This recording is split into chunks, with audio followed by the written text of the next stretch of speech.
Kia ora and welcome to our final LINKonline Webinar for 2020. It's been great being able to reach so many people around the country with these webinars, and just to let you know that we're looking forward to another good series next year. Saturday the 5th of December every year is World Soils Day.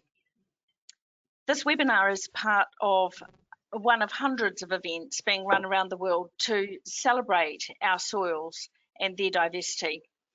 Sam and Bryan are going to present a range of new soils research from across Aotearoa, New Zealand, and across a range of different research organisations as well. So it will be something of a snapshot of many, many different researchers' outputs. So we'd like to thank all of those people for their contributions and sharing in this presentation. I'm sure that many of you are online, and we may well be coming back to you with more questions. Which brings me to the question of questions. If you do have a question, please put it into the question or chat box as early as you can, so that we can get organised to answer as many as we can at the end of the presentation. Now, we may not be able to answer all the questions really well today because we are covering a lot of different people's research, but we will go back and check and come back to you with responses to your questions, even if we can't say it here at the seminar itself. So do put those questions in, and I'm now handing over to Sam, and we'll see you again at the end. Hi, kia ora koutou.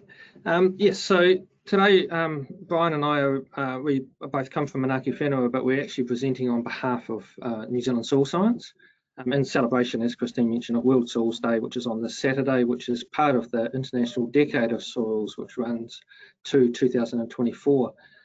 We'd really want to acknowledge and show our appreciation to those people that have kindly contributed their slides. They're listed on the right-hand side of this introduction here. The purpose of today is not necessarily to go into depth on a particular topic, but to show you a series of one-slide wonders, which will give you a smorgasbord of some of the variety of research that's going on in Aotearoa over the last year. It's not comprehensive, it doesn't cover everything, but there's some good variety, so hopefully there'll be some stuff in there that will be of interest to you in your own individual situations. So the run sheet for today, there's 4 themes. I will kick off with soil mapping. Bryan will then come in and cover topics around soil carbon. I'll come back into with soil management, and then Bryan will finish off with soil biology and soil health. So in terms of the mapping space, over the last year between MPI and a range of regional councils, you can see on the image here of New Zealand, the red stars represent areas by which we have completed new soil mapping over this last year, which is 350,000 hectares collectively. That brings us up to about 36% of the total land area of New Zealand, or around half of the farmable land, so the area that's not in conservation or mountain steep lands. We also released a new model of soil water attributes, and that was all released in August, and now that's live and feeding out to various tools and end users. And the number of those end users and the variety of those end users continues to grow over time. So we're getting soil information hopefully into as many of the right places as we need to. We've had some detailed research. In this case, this is a PhD student from Lincoln University who's been looking at the role of stones and what they contribute towards soil water storage. We had very little information on that, even though those soils are very extensive in the east coast of both islands. So you see just on the left-hand part of the slide there, that's a regional study. Bryan dug a lot of pits across Canterbury and sampled and measured all the stones in amongst them. And when you look at the graph there, you can see that from about 40 centimetres on, around 1/3 of the water that's in the soil is associated with the stones, and it varies between the size of the stones. So the finding overall is that if you sum that up for a soil profile to 60 centimetres, around 10% of the water in the soil is associated with the stones. That information has now been fed into SMAP and therefore fed out to various tools. We've had a separate project on a sustainable farming fund project looking at comparing how soils behave under irrigation versus in the dryland situation, in this case looking at soil physical properties. And so what this showed is even though the total water storage can increase under irrigation, that because the soils are wet and we're often grazing them when they're wet, that there's a strong compaction imprint onto those soils. And that is having the impact of it's reducing, it's offsetting that total soil water storage growth and reducing the readily available water content, which is the actual zone where we're wanting to operate in terms of irrigation, and it's the optimum moisture conditions for plants and plant growth. So that's meaning that farmers are having to irrigate more often at the moment. So the next step forward is more work into how can we better manage compaction in these situations. In terms of our regional contribution, we've made a significant contribution to our Pacific soil partners in relation to with the Australians as well as the Pacific community, and under the umbrella of the Global Soil Partnership, we've released a Pacific Soil Portal. And so far there is 5 countries that we have on there, 5 Pacific islands, and that for each one of those there's the soil map for that country and its group of islands, as well as the technical information that underpins that. So that's on the web now, and all that legacy information has been saved. So I'll hand over to Bryan, who will talk to you about soil carbon. Kia ora, and thank you, Sam. Next slide. So there's been a continued interest in monitoring soil carbon and making sure to maintain the relatively high levels of carbon we have in New Zealand soils. This first slide is starting at a national scale, a MPI funded project on, again, getting better baseline carbon levels for our different soils under different land uses. So about 500 sites, 100 sites in each land use. And again, this is an initial sampling, and then there will be a rolling sampling to look at changes in carbon. Next slide. A similar approach has been used to look at carbon on a farm scale, looking at different land use management or different land management units. Same principle, but again, breaking up a farm scale into different units to look at soil carbon. Next slide.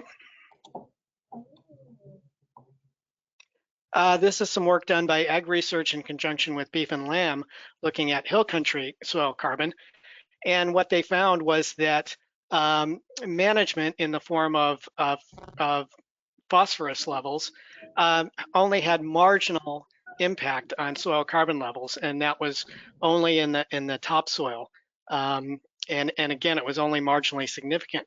But what they did find, next slide,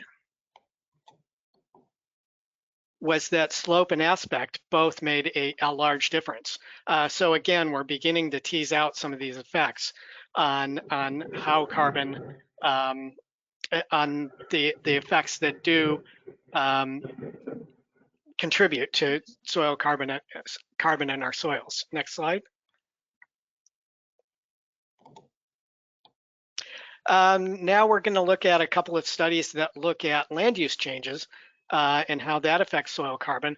This was a study by Plant and Food looking at comparing kiwi fruit and pasture, and they found a marginally significant difference under kiwi fruit in deeper soils, around 1.5 meters deep.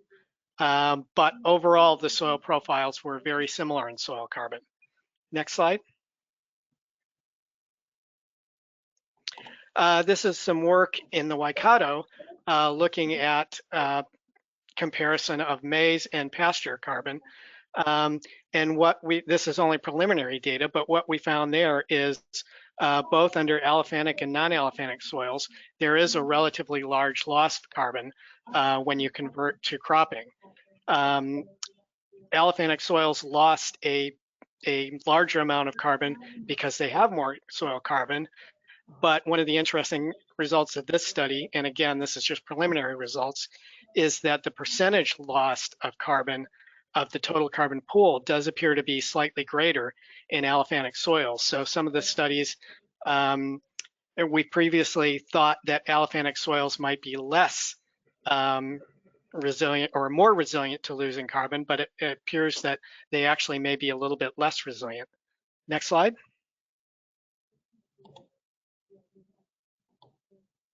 This is a fairly complex slide, but This is from an international paper that Louis Schipper contributed to.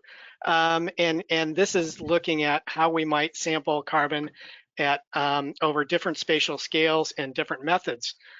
So again, a fairly high impact journal, Global Change Biology. So again, this shows that our research in New Zealand is having impact on an international community. Next slide. And that throws it back to Sam for soil management. Kia ora. Thanks, Brian. So we'll move into soil management here, and I'll start off with talking about a piece of research that Plant and Food has done. And what this is really focused on around is that, as a lot of people be aware, that good nitrogen management is crucial for our modern farming systems, in particular meeting both crop production but also regulatory needs. And soil organic matter can be an important source of that plant available nitrogen, but it's actually been quite tricky to test that, to measure that in terms of the soil as a regular farm test that can be done, and then the ability to predict from that the supply of nitrogen to meet crop needs.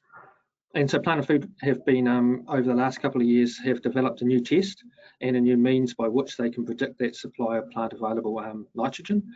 And that's now being picked up, and it's being tested in a sustainable farming farm project across some various farm trials across New Zealand, also working with farmers so they get comfortable with using it, but also with commercial labs. So yeah, it's a great piece of research. In a similar piece of work Plant and Food has been involved with, but as you'll see down the bottom, that's with a whole range of agencies that we're all contributing towards here, is looking at these soils which we call loose down soils, which is the little soil profile you can see on the right hand side there. And if you look carefully at it, from about 60 centimeters halfway down, you'll see that the soil is more red in color. That is what we call a fragipan. That's a dense subsoil pan. The water tends to go down and perches above that. It's very slow for water to move through. What that means is that the water will start to move sideways on slopes. It will also generate runoff and things. And so these soils have been extensively used across different parts of New Zealand now. They're widespread in both the eastern regions of the South Island and the North Island. They have increasingly used for irrigation, particularly in South Canterbury and North Canterbury. And it's really the hydrology of these which is quite different to a lot of our other irrigated soils, the free draining, say, stony soils, where most of the water goes down as drainage. They studied how water moved in this sloping landscape. So the picture you can see there, that has three different runoff plots set in it, one at the top, one at the mid slope, and then one at the bottom of the slope.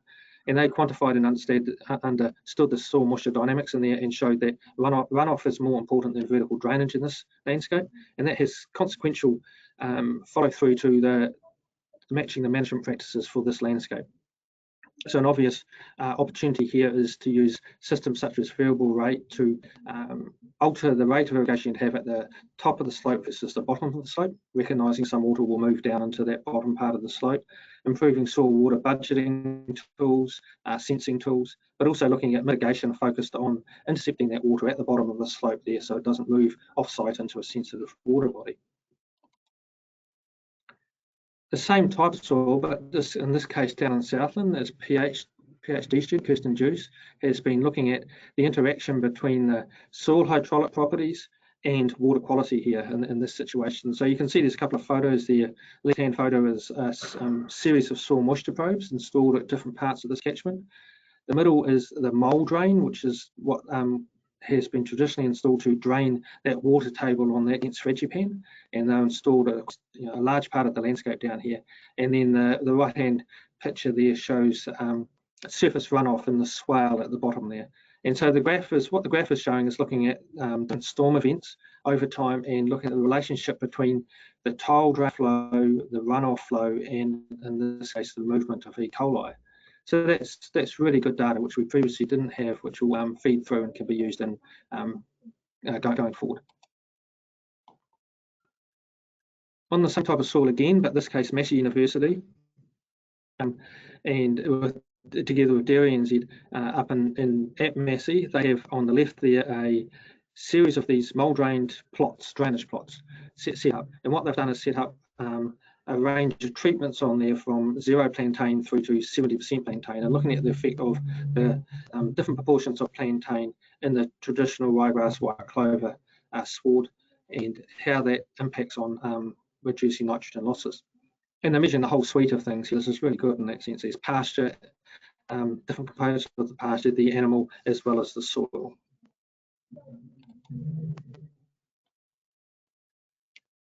And switching to now to a high rainfall environment, this is a gap where we haven't had a lot of research. We've seen a lot of measured data, and so up in Aotearoa, Ag Research has set up a couple of monitoring farms in a situation where the rainfall's over 2,000 millimetres a year, which is high. And comparing on the two contrasting farms, a free draining pumice soil versus a poorly drained pumice soil, and looking at nitrogen movement.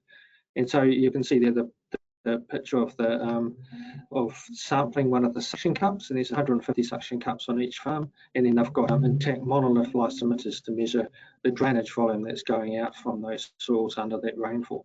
So that'll be a really important knowledge gap filled over these next couple of years. Going to the other extreme of rainfall down to Ashley Dean, beside Lincoln there, and in the dry climate.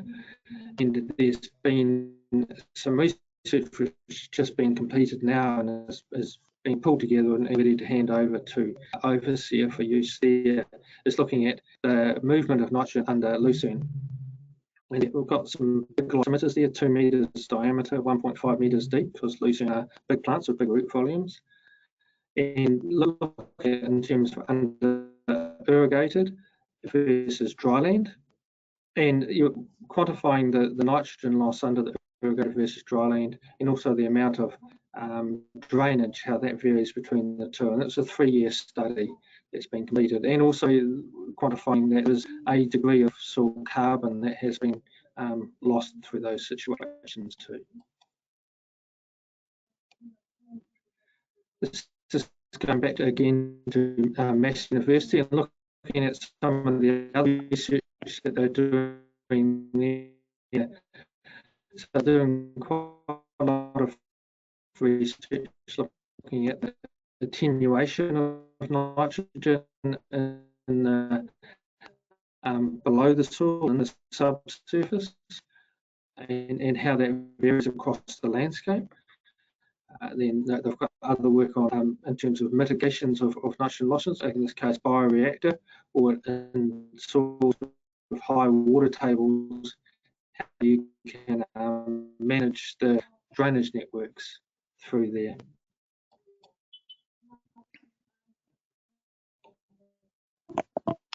Sam? Lincoln and Ravensdown have also released a new product this year on a significant piece of work looking at how can we treat dairy shed effluent, be able to recycle the water. And so in this case, settling the solids out of the effluent and being able to pump the clean water back out and use that to rewash the milking pads. And that they're showing that if we can do that and using the system, there's a substantial amount of water that can be recycled and reused back on the farm system. So yeah, great piece of research which has now been applied. Yes. Sam, can we, we're seeing the Kanuka slide now, and I wondered, your sound is breaking up, so I wondered if we might be able to just get Bryan to speak to that.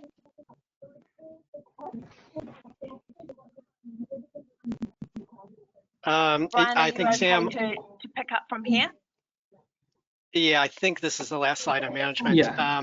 But yeah, it's just looking at different species, Kanuka in particular, in hill slopes to try and improve some of the soil characteristics. So again, it's comparing runoff volume, nutrient loss, et cetera, et cetera. So why don't we go to the next slide, Sam? And I think that is, yeah, so now we go to the soil biology and soil health section. The first couple of projects are around soil biology. Soil biology is still a major gap in soil health, and we are slowly beginning to fill that gap. This was some work done by Ag Research in Beef and Lamb, particularly Nicole Schoen, looking at earthworms as indicators of soil health and pasture. So again, what Nicole's trying to do is specifically look at what constitutes acceptable limits of earthworms as far as earthworms abundance, and put limits on that. What is a lower limit, an acceptable limit, and the similar for earthworm species diversity, as there are several different kinds of earthworms, deep burrowing versus shallow burrowing, and they each have different functions in the soil. Next slide. And so again, part of what they're doing with beef and lamb is incorporating that biological indicator in with some of the other more typical soil quality indicators. And again, figuring out how best to display that as a soil health assessment. Next slide. This is some work done by Siri Hermans, a graduate student of Gavin Lear up at Auckland University. And this has utilized the soil quality samples from regional councils to look at metagenomics and how we can use DNA for soil health assessment. So they took 5,000 plus soil samples collected from quite a number of land uses and over a number of locations. Next slide. And when you put that together, they looked at whether the DNA profiles could be used to actually predict soil quality, soil health indicators. And for some of the indicators, Olsen P and total nitrogen and carbon, it's not too bad. So again, for other indicators like mineralizable nitrogen, it's not quite as good. But again, as Sam mentioned earlier, there are other indicators being developed for mineralizable nitrogen.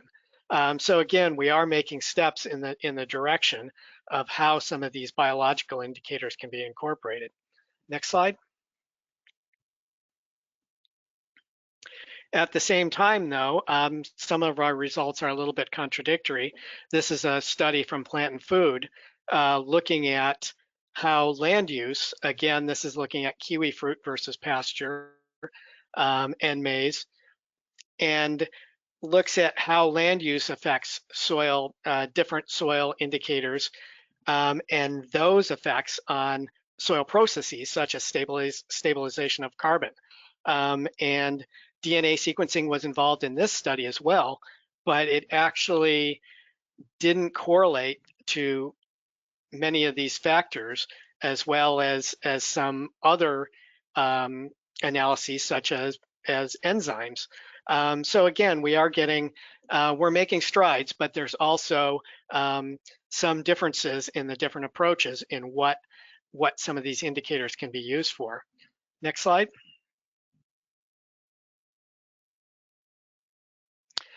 This is, again, an example of some of the other work that's been done. I won't try to go through all of it, but just to point out, again, there's some work being done on diverse pastures and how that affects microbial functioning and soil functions.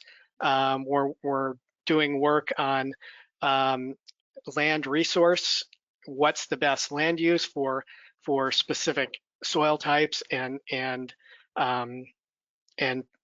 catchments type of thing. Next slide.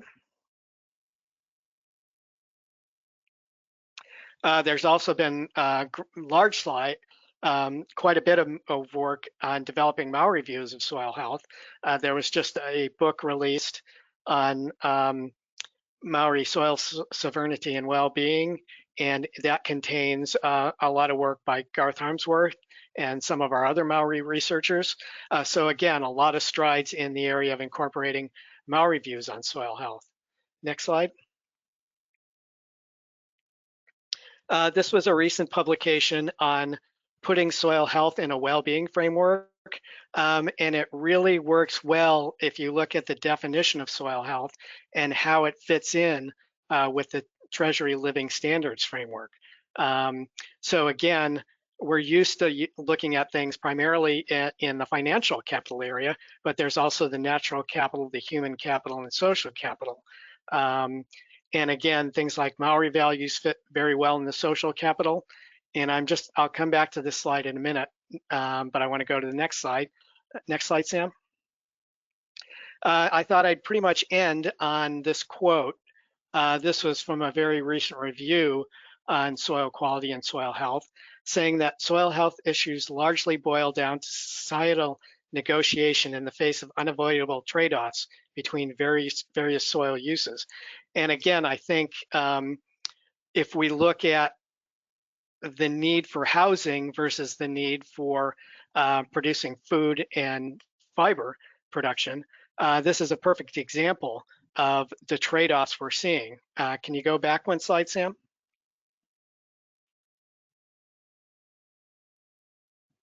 And again, if you look at the living standards framework and you put that in the context, if we were going from a purely financial point of view, housing, land and soil use for housing is probably the most economical way to use our land, but certainly that leaves out a lot of our other uses.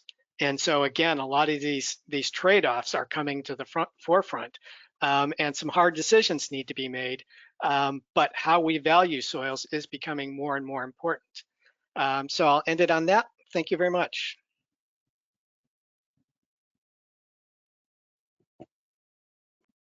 Many thanks, Bryan and Sam, for a great presentation. Apologies to everyone that we did have a little bit of a sound quality issue, particularly in Sam's little pod that he's working from. So sorry to Sam, and sorry to all the rest of you. Thanks for bearing with us through that. We have kind of run out of time for questions, and that's quite cool because not many people have asked any questions. So I think that those of you who have asked questions, we will come back to you with that information specifically, and general questions and answers will be posted on the website alongside the video for the presentation. In the meantime, you can expect to see an email in your inbox this afternoon with a link so that you can look at the presentation again and share it with others.